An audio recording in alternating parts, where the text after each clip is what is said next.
Hello दोस्तों, स्वागत है आप सभी का आपके इस चैनल पे। आज आप लोगों को 56 पार्ट का ऑब्जेक्टिव क्वेश्चन आंसर दे रही हूँ।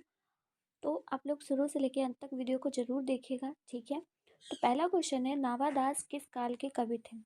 एक बात मैं यहाँ पे और बताना चाहूँगी, अगर आप लोगों को लगता है कि जो ये सारे क्वेश्चन जो है वो इम्पोर्टेंट नहीं है तो आप लोगों को गलत लगता है।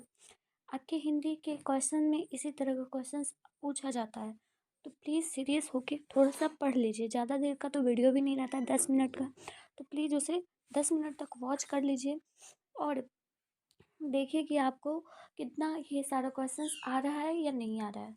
नहीं आ रहा है तो कॉपी में नोट डाउन भी कर सकते हैं, मेरा सजेशन है ये, बाकी आपकी चॉइस है। पहला क्वेश्चन है, नावादास किस काल के कवि थे। नावादास भक्ति काल के कवि थे, ठीक है। ऑप्शन नंबर ए करेक्ट हो जाएगा। और जाना है, नावादास की कृतियाँ का नाम बताएं। उनकी कृतियाँ ये सारी हैं, भक्तमाल, अष्टयाम, ये सारे जो है उन्हीं के द्वारा रचित है, तो ऑप्शन नंबर आपका डी करेक्ट हो जाएगा। अगला है, नावादास किसके शिष्य थे। नावादास किसके शिष्य थे, या फिर इस तरह से भी क्वेश्चन आ सकता है कि नावादास के गुरु कौन थे, ठीक है। तो स्वामी अग्रदास थे, ठीक है। स्वामी अग्रदास के ये शिष्य थे या फिर नावादास के ये गुरु थे, ठीक है। आपको क्वेश्चन इस तरह से भी पूछा जा सकता है, क्लियर है। आगे देखते हैं, छप्पय शीर्षक कविता के रचयिता का नाम बताएं। मतलब कि छप्पय का कौन है लेखक, ठीक है। तो नावादास है, हम सब जानते हैं। ऑप्शन नंबर यहाँ पर ए आपका सही हो जाएगा। नावादास के दीक्षा गुरु कौन है। नावादास के दीक्षा गुरु जो है वो स्वामी अग्रदास है, ठीक है। Swami Agradas, option number C correct हो जाएगा। अगला है, नावादास का अस्थाई निवास कहाँ था। नावादास का अस्थाई निवास कहाँ था। वृंदावन में इनका अस्थाई निवास रहा करता था, ठीक है। वृंदावन में ये ज़्यादा रहा करते थे, ऑप्शन नंबर डी करेक्ट हो जाएगा, अस्थाई निवास। भक्तमाल कैसी माला है। भक्तमाल जो है वो किस तरह की माला है, तो भक्त चरित्रों की माला है, ठीक है। भक्त चरित्रों की माला, ऑप्शन नंबर ए करेक्ट होगा। अगला है, छप्पय कैसा छंद है। छप्पय किस तरह का छंद है, ये आपसे पूछा जा रहा है। तो छप्पय एक तरह का एक छंद है जो 6 पंक्तियों में गाए जाते हैं या फिर लिखे जाते हैं, ठीक है। मतलब कि 6 पंक्तियों का छंद है जिसमें गे होता है, ठीक है। तो ऑप्शन नंबर आपका यहाँ पर बी करेक्ट हो जाएगा, ओके। भक्तमाल में कितने छप्पय हैं। भक्तमाल जो नावादास जी के द्वारा लिखा गया है उनमें 316 छप्पय हैं, ठीक है। 316, ऑप्शन नंबर सी करेक्ट होगा। आगे है, आपके पाठ्यक्रमों किन पर लिखे गए छप्पय संकलित हैं। किन पर, मतलब कि जो नावादास ने छप्पय लिखा है, हम लोग जो स्टोरी का पोएम जो पढ़े हैं हम लोग, उसमें किन के बारे में वो बताते हैं। तो वो कबीरदास और सूरदास के बारे में वो बताते हैं, ठीक है। कबीरदास और Surdas, option number A correct होगा, ओके। ये याद रखिएगा, इंपॉर्टेंट क्वेश्चन है। सबके हित का वचन कौन कहता है। सबके हित का वचन जो है वो एक ही व्यक्ति है, वो है कबीरदास, वही कहते हैं। ऑप्शन नंबर बी करेक्ट होगा। आगे है, नावादास का काव्य रचना क्षेत्र क्या था। तो उनका काव्य रचना क्षेत्र जो था वो वृंदावन था, ठीक है। ऑप्शन नंबर सी करेक्ट होगा।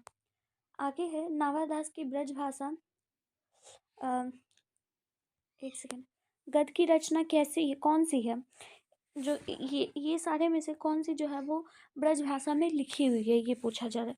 तो अष्टयाम जो है वो ब्रज भाषा में लिखा हुआ है, ठीक है। ऑप्शन नंबर ए करेक्ट होगा। आगे देखते हैं, नावादास का पारिवारिक पृष्ठभूमि किस वर्ण की थी। पारिवारिक पृष्ठभूमि जो थी उनकी वो दलित वर्ग की थी, ठीक है। ऑप्शन नंबर, वो दलित थे। दलित मतलब पिछड़े वर्ग का, ऑप्शन नंबर सी करेक्ट होगा, ठीक है। आगे, सूरदास की भक्ति किस कोटि की थी। जो सूरदास की भक्ति थी वो सख्य भाव की कोटि थी, ठीक है। सख्य भाव की कोटि, ऑप्शन नंबर बी करेक्ट होगा। अगला, कबीर के अनुसार अधर्म करने वाले व्यक्ति कौन होते हैं। कबीर के अनुसार अधर्म करने वाले व्यक्ति जो होते हैं वो भक्त विहीन होते हैं, ठीक है। क्या होते हैं, भक्त विहीन, ऑप्शन नंबर सी करेक्ट होगा। नावादास ने सूरदास को किस क्षेत्र में अद्भुत कहा है। नाभादास को जो है सूरदास ने तुकधारी में अद्भुत कहा है, मतलब कि वो बहुत ही लयबद्ध वो लिखते हैं। ठीक है, ऑप्शन नंबर यहाँ पर आपका बी करेक्ट हो जाएगा। ये ऐसी बात जो है वो सूरदास के बारे में वो कहते हैं। ठीक है, आगे है सूर कवित्व को सुनकर ऐसा कौन कवि है जो क्या नहीं करता। सूरदास की जो कविता है उसको सुनकर ऐसा कौन सा कवि है जो नहीं करता है, तो आपको बताना है सिर चालन नहीं करता। मतलब कि ऐसा जो है, जब भी कोई सूरदास की कविताओं को सुनता है तो हर कोई व्यक्ति उनकी कविता को सुनकर सिर चालन जो है वो करता ही करता है। ठीक है, मतलब कि वो अपने उस इस तरह से सूरदास लिखते हैं कि सबको एकदम आनंदित कर देते हैं, फलोफुलित कर देते हैं। उनका जो लयबद्ध होता है वो बहुत अच्छा होता है, इसलिए वो सिर चालन जो है वो करता ही करता है। तो ऑप्शन नंबर सी आपका करेक्ट हो जाएगा। ठीक है, आगे है भक्तमाल किसकी रचना है। भक्तमाल नाभादास की रचना है, ऑप्शन नंबर ए करेक्ट होगा। आगे देखते हैं, आपकी पाठ्य पुस्तक में नाभादास की कविता किन दो कवियों के बारे में है। तो अभी अभी हम आपको बताया कि कबीर दास के बारे में और सूरदास के बारे में है ना। ऑप्शन नंबर आपका बी करेक्ट हो जाएगा। ठीक, आगे है नाभादास किसके समकालीन थे। नाभादास किसके समकालीन थे, तुलसीदास के समकालीन थे। ठीक है, ऑप्शन नंबर आपका बी करेक्ट हो जाएगा। अगला देखते हैं हम लोग, नाभादास किस धारा के कवि थे। नाभादास जो थे वो सगुनोपासक। नाभादास किस धारा के कवि थे। नाभादास जो थे वो सगुनोपासक राम भक्त धारा के कवि थे। ठीक है, राम भक्त धारा के कवि थे। ऑप्शन नंबर ए करेक्ट होगा। ठीक है, ऑप्शन नंबर ए। आगे है छप्पे शीर्षक पाठ के रचयिता कौन है। छप्पे शीर्षक पाठ के रचयिता नाभादास है। ठीक है, ऑप्शन नंबर ए करेक्ट होगा। आगे कबीरदास किस शाखा के कवि हैं।